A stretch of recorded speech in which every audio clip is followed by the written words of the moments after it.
We need to, in a disciplined and imaginative way, look with curiosity at what we're currently doing as clergy and as congregations. I actually am enjoying ministry as much today as I have ever in any season of my ministry, and I really credit peer learning. When there's the space that's provided for people to really reflect on how they're doing this work and on what God is calling us to do, and you invite the Holy Spirit to show up, amazing things can happen.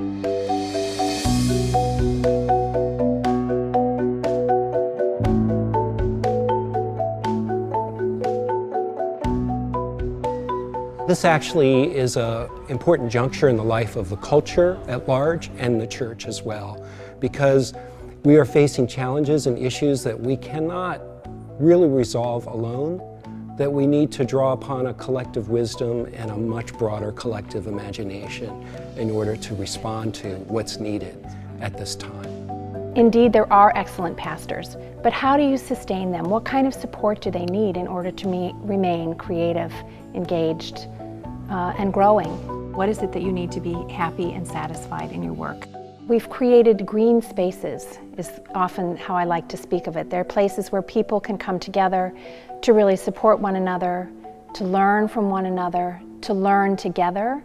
It's impossible for a pastor to lead a process of congregational change that really leads that congregation into a transforming effect in the community if they are going it alone and if they don't have support from outside of the congregation to encourage them in their journey.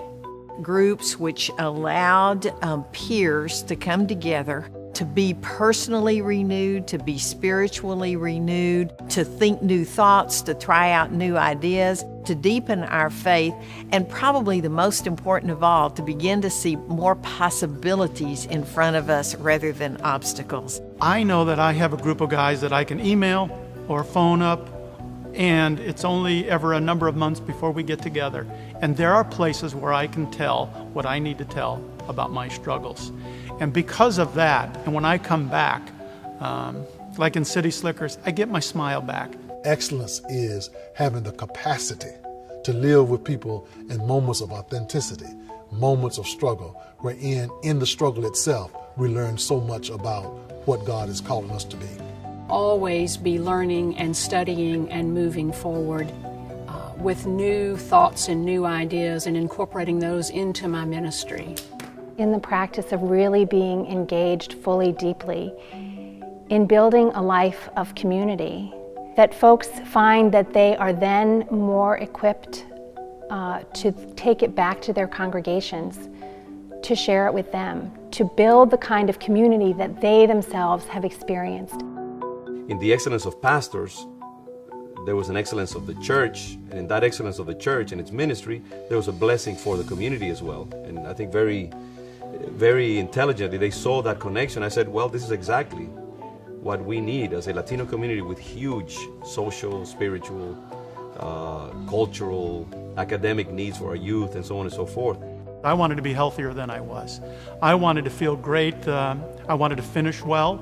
I wanted to make a contribution to our denomination and to our local church that was significant, and I also wanted to enjoy it. Transformed ministries, reignited ministries that not only change the clergy person herself, but also bring forth some changes within their own ministry, within the congregation. To put into practice new practices in the face of resistance and sometimes outright opposition, that takes hope in the future to draw you forward, courage to put your feet down and stand there.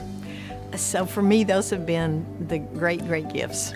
I don't know any other thing we've done in the 17 years that I've been privileged to serve as General Secretary that's had as much effect on the ground, in the lives of pastors, in the life of their congregations.